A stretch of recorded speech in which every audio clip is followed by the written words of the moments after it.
Alors le problème d'Emmanuel Todd, c'est comme Michéa, c'est qu'il est très bon, mais il ne va jamais au-delà d'une certaine grille et d'une certaine limite.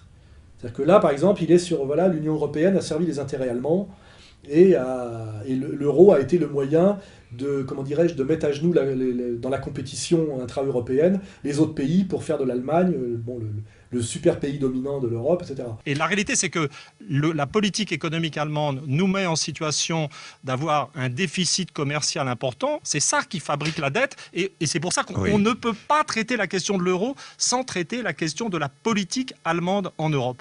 Moi, je considère que Sarkozy n'est plus vraiment au pouvoir, en fait, sur les questions économiques. Ah bon? Oui, je pense que c'est Juppé-Fillon. Maintenant, je fais un seul mot, j'ai Juppé-Fillon qui est au pouvoir parce que ça, c'est la vieille droite française, germanophile, germanolâtre, obsédée par la question je dirais, de la rigueur. Ça renvoie après comment dirais-je, aux sorties de Montebourg sur, voilà, on retourne à Bismarck, l'Allemagne, sa volonté hégémonique, etc. Et on montre du doigt la méchante Allemagne. C'est sur notre ruine que l'Allemagne fait sa fortune. La question, finalement, du nationalisme allemand qui est en train de ressurgir à travers la politique à la Bismarck de Madame Merkel. Et moi, ce qui me fait marrer, c'est que ces gens-là vont jamais jusqu'à dire qu'en fait, même si l'Allemagne joue ce jeu-là, les gens que le blocage et que la stratégie de Merkel a permis de mettre en place à la place de Berlusconi, en Grèce, etc., c'est pas des Allemands, c'est des cadres de Goldman Sachs, hein, c'est-à-dire de la banque de Wall Street, dont le patron est Lord Blackstone, qui dit bien « je suis un banquier qui accomplit le projet de Dieu ». Et là, je me dis, le problème de tous ces analystes économiques, c'est soit parce que leur grille de lecture, un peu comme...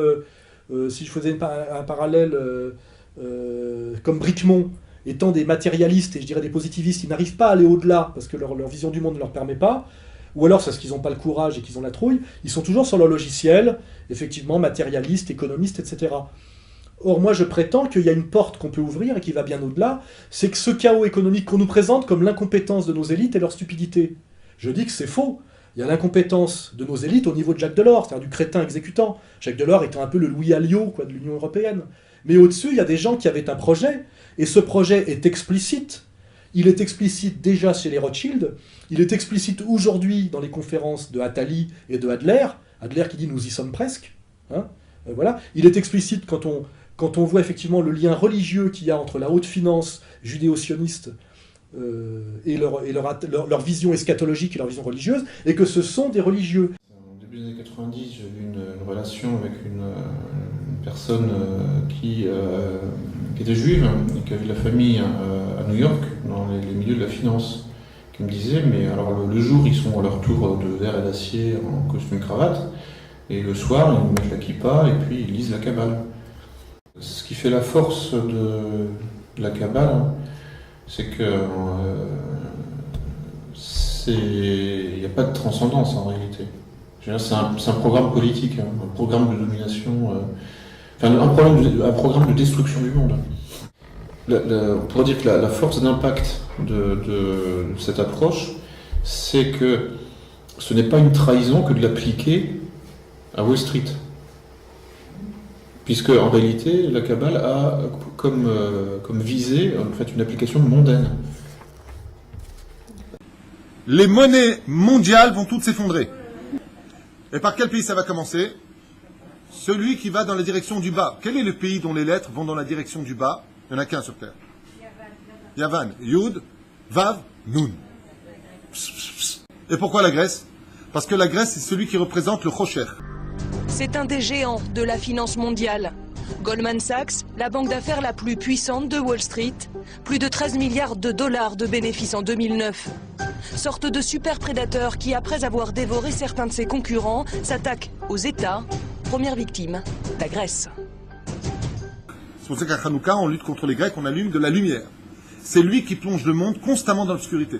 À la fin des temps, il replongera lui comme étant le démarreur de l'histoire. Celui qui va replonger toute la Terre dans l'obscurité. Ça s'appelle dans le domaine économique l'effet domino. Et là, moi je dis, il y a une lecture kabbaliste qu'il faut faire, et c'est pas moi qui l'a fait, ce sont les maîtres du nouvel ordre mondial qui la font eux-mêmes, et que n'ose pas faire Todd, peut-être parce qu'il a un grand-père rabbin, ou parce qu'il ne veut pas perdre son boulot et pouvoir continuer à inviter à RMC, je ne sais pas, ou parce que ces catégories de positivistes matérialistes ne lui permettent pas d'aller au-delà et de voir le monde de façon un peu plus vaste.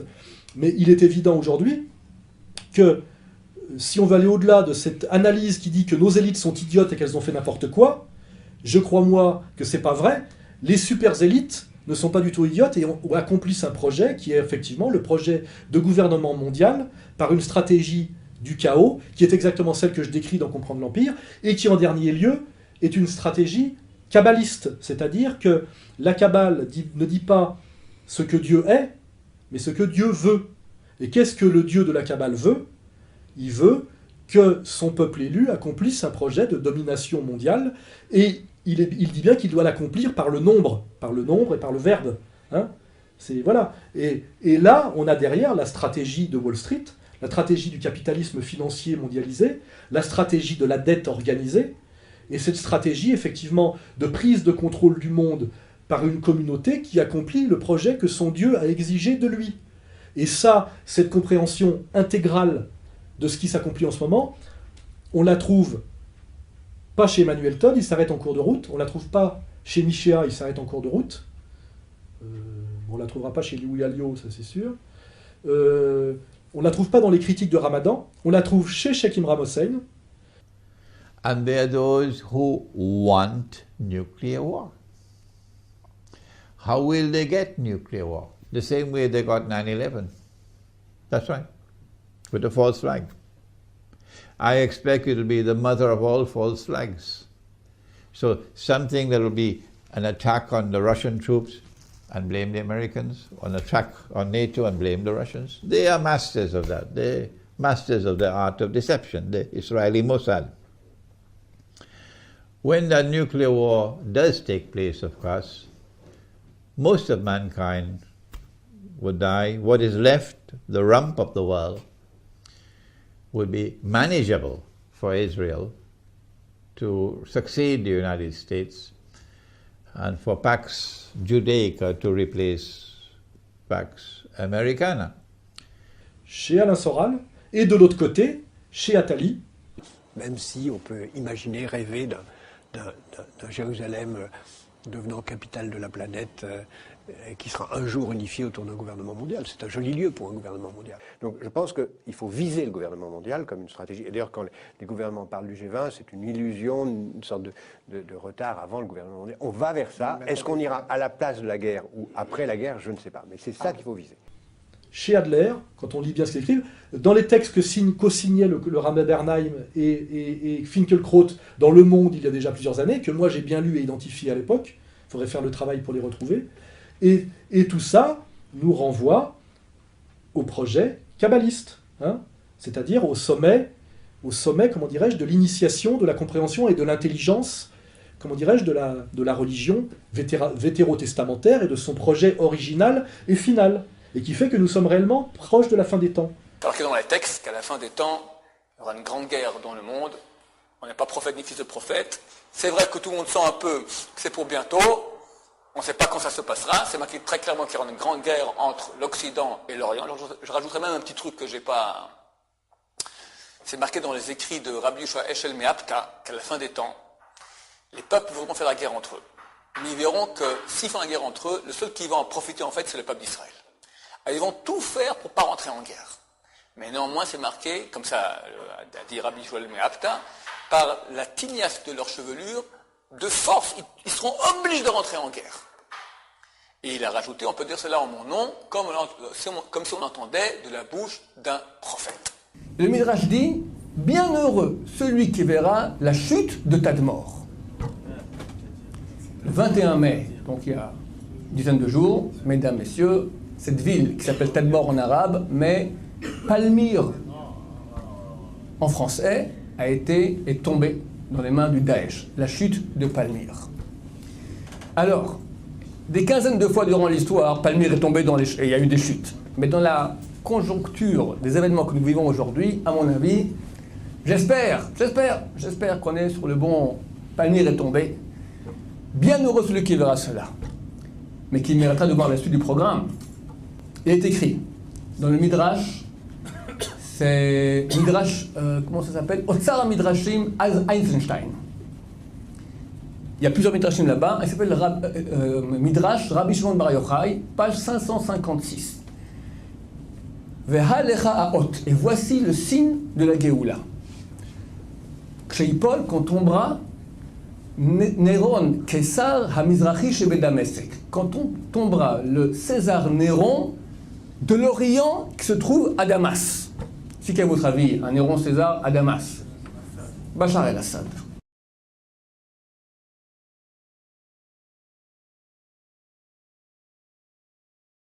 Ça commence à aller très mal là-bas. Alors quand on voit le Daesh qui prend Palmyre, quand on voit maintenant Assad qui commence à décliner, tout ça nous dit, messieurs, attention, il y a une lumière rouge qui commence à s'allumer, alarme, faites tchouva. Comment ça va se passer, je ne sais pas. Mais, quelques petits éléments supplémentaires. Il y a une Kabbalah, c'est une tradition orale qui est écrite nulle part. Mais j'ai entendu déjà il y a 30 ans quand j'étais à la Yeshiva, et elle revient sans cesse. Aujourd'hui, celui qui rappelle cela beaucoup, c'est le Rav Sternbuch, c'est le président du Badatz, qui est un descendant du Gaon de Vilna. Il dit qu'on a une Kabbalah, une tradition du Gaon de Vilna, le génie de Vilna, un des plus grands rabbins des 5 derniers siècles, il y a 300 ans, 250 environ à Vilna, qui a dit comme ça, il a dit deux choses. Il a dit première chose, lorsque les Russes vont conquérir la Crimée, Mashiach se rapproche. Ça date d'il y a 1 an et quelques mois, donc Mashiach est très proche. Deuxième acte, lorsque des bateaux de guerre russes vont traverser le détroit du Bosphore, Istanbul, mais Israël revêtront les habits de fête pour recevoir Mashiach. Alors je ne sais pas comment ça va se passer. Comme je dis, il doit y avoir une guerre. On ne sait pas si c'est que Israël, est-ce que le monde entier, est-ce que d'abord entre eux, puis après contre nous, il y a Gog ou Magog, à la fin tous doivent venir contre nous. On peut faire des projections. J'imagine que si Bachar al-Assad tombe, la Russie, sa seule implantation du Moyen-Orient, c'est la Syrie, donc elle risque de venir intervenir. Il va dire non, et oui, et non, ça commence à être le grand balagan, et Mashiach vient. Et ceux qui mériteront de voir Mashiach, alors on va revêtre les habits de fête. Il y a retour physique, comme c'est marqué, vous pouvez voir dans Ezechiel 36, il y aura un retour physique des Juifs en terre d'Israël. La terre d'Israël qui était aride va donner ses fruits. La Gemara dit c'est le plus clair comme quand nous sommes proches de la fin. Le monde de la Torah revient en terre d'Israël. Pendant 2000 ans, il était absent d'ici. Il revient en terre d'Israël. La tchouva, quand Ishmaël va tomber, Mashiach vient. Ishmaël est en train de tomber. Tout le printemps arabe, c'est la perte d'Ishmaël. L'Iran, c'est pas Ishmaël. L'Iran, c'est Paras. C'est écrit dans le texte Yoma, page 10, qu'à la fin des temps, il y aura une grande guerre entre Édom, l'Occident, et la Perse. Où, c'est pas marqué. Moi, je vous dis où, en Syrie. C'est exactement les deux antagonistes. C'est la Perse, Hezbollah, d'accord, qui aide le Hamas avec la Russie, la Chine, ça c'est la Perse. La Russie et la Chine n'ont pas tellement, ça n'est pas tellement égal, ça leur est égal plus ou moins le rôle d'Israël. Ils n'ont rien à faire. Eux, ils ont des intérêts en Syrie. Mais la Perse, elle a dit la mission numéro 1 de la révolte iranienne, islamique iranienne, l'anéantissement d'Israël. S'ils veulent une bombe atomique, ils sont en train maintenant de faire avec les accords de Obama, c'est pour nous. C'est pour nous, c'est contre nous. Donc c'est clair ici, la Perse contre l'Occident, toutes les forces de l'OTAN. On y est, c'est marqué. Donc tout nous fait dire qu'on y est. On n'est pas parfait, on peut se tromper. Ce ne sera pas ce matin, ça sera dans 6 mois. Pas dans 6 mois, dans 1 an. Pas dans 1 an, dans 2, 3, 4, 5, 6. Ok, mais on y est. Faire tchouva, on doit faire tchouva maintenant. Il y a de fortes chances que ce soit maintenant, vu que c'est censé être en sortant de 7e année. On ne peut rien faire tchouva, on n'a qu'à gagner. Et c'est vrai qu'il y a une menace de très, très grave événement. Voilà, et que là je renvoie effectivement à ma convergence avec l'islam tel que le conçoit, l'utilise et comment dirais-je, le propage Sheikh Imran Hossein. Je renvoie aussi à ma position finalement de traditionnaliste catholique, c'est-à-dire à l'Apocalypse de Jean, à la lecture qu'en fait Jovanovic, etc., etc. Et là je pose la question quelque part au Emmanuel Todd ou au Michéa, est-ce que vous n'avez pas les moyens d'aller au-delà, ou est-ce que vous n'avez pas le courage d'aller au-delà? Mais me dites pas que moi je suis un délirant, c'est que les super élites mondialistes vont au-delà, elles le font. Ils sont tous kabbalistes, hein, voilà, soit soumis au kabbalisme, soit kabbalistes, et ils le disent pratiquement, parce qu'effectivement, par la théorie des sas et des initiations, ils savent que ça sera entendu que par ceux qui ont les oreilles pour entendre. Mais moi je l'ai entendu, et ils l'ont dit. Voilà, c'est clair. Et je dis aujourd'hui, la clé de compréhension de cette crise, qui ne nous dit pas cette crise est un chaos qui prouve l'incohérence et la stupidité de nos élites, mais qui nous dit nos super élites sont au contraire très rigoureuses, très intelligentes dans leur stratégie, ce qui nous donne la clé et qui fait que ce monde a en réalité un sens, n'est pas un chaos, mais finalement un monde qui, selon la Kabbale, est un monde où règnent les nombres, avec un sens mystico-ésotérique absolument clair, c'est-à-dire qu'il est tout sauf chaotique pour ces gens-là, il s'accomplit impeccablement, et cette clé de lecture, c'est la Kabbale. Voilà, donc intéressez-vous à ce que dit, ce que veut, comment fonctionne la Kabbale. Il y a des vidéos sur Internet, allez-y, etc. Now, Rabbi Jonathan, what is the Shemitah? The Shemitah is an ancient mystery, goes back over 3,000 years to Moses, Mount Sinai. Yet it is affecting everything from 9/11 to the rise and fall of the economy, to the crashing of the stock market, to the rise and fall of nations, everything from World War I, World War II, what is happening right now, and what will happen. It is the most precise, mind-boggling, biblical mystery, and it's coming true now. What does the Shemitah mean? What does the word mean? The Shemitah means the release, but it could also mean, literally, it can also mean the fall or the collapse in Hebrew. It can also mean the shaking. And what it is this. In Mount Sinai, God gave this law to Israel. Every 7th year, you would have a Sabbath year, a year of rest. That rest was called the Shemitah. There was no sowing, no reaping of the land. And on the last day of the Shemitah, the day is called Elul 29 on the biblical calendar. On that last day, something unique happens. All credit is wiped away. All debt is wiped away. The financial accounts of the nation are wiped clean. Now, this was to be a blessing, but when Israel turned against God, the Shemitah comes back as a sign of judgment on a nation that is driving God out of its life. So this is where it affects us particularly today. So the thing is that the Shemitah affects, as you can see, the economy right away. Today it would be a recession or a depression. I mean, and the Wall Street, it literally is the collapse of our financial realm. Getting more specific, the last 2 Shemitahs have been so exact, so precise since 9/11, and we're coming up to another one as well. If you look at the last 40 years of our financial history, you look for, there's 5 great turning points or long-term collapses combined often with recessions. When did they take place? I'll give you an example. 1973, first one. Second one, 1980. Third, 1987. Fourth, 2000. And fifth, 2007, Great Recession.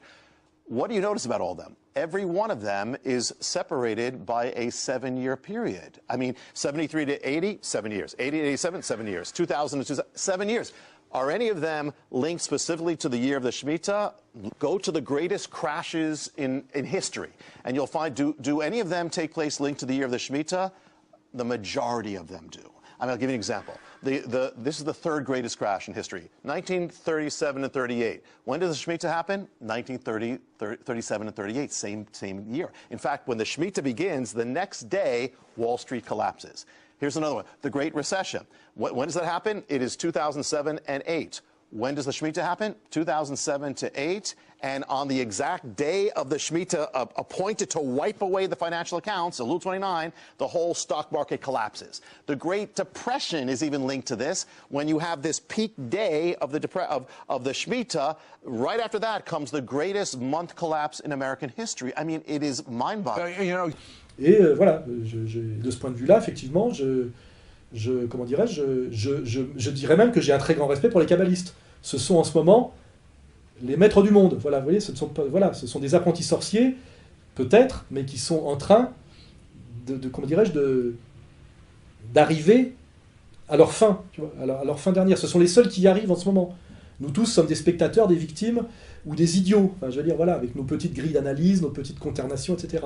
Eux, là où nous voyons un chaos et une souffrance, voient, comment dirais-je, le projet d'une plénitude et une harmonie. Ils sont les seuls en phase avec le monde actuel, il faut bien le comprendre. Hein ? Là, je reprends Emmanuel Todd. Non, nos élites ne sont pas stupides, c'est pas incohérent, c'est pas n'importe quoi, on ne veut pas t'écouter, Emmanuel. On ne veut pas t'écouter parce que ce que tu dis est très en dessous de la réalité de l'analyse qu'il faudrait produire. Les kabbalistes, eux, regardent l'avenir avec un sourire et voilà, et un regard éclairé et lumineux. Je le sais, je l'ai vu. Voilà. Et c'est pour ça qu'en dernière instance, je dis, je ne suis pas un religieux, mais je suis un mystique. C'est clair, parce que je vois ça. Je le comprends. Je le ressens, je l'intuitionne, je l'analyse et je le découvre. Et ça fait longtemps. Voilà.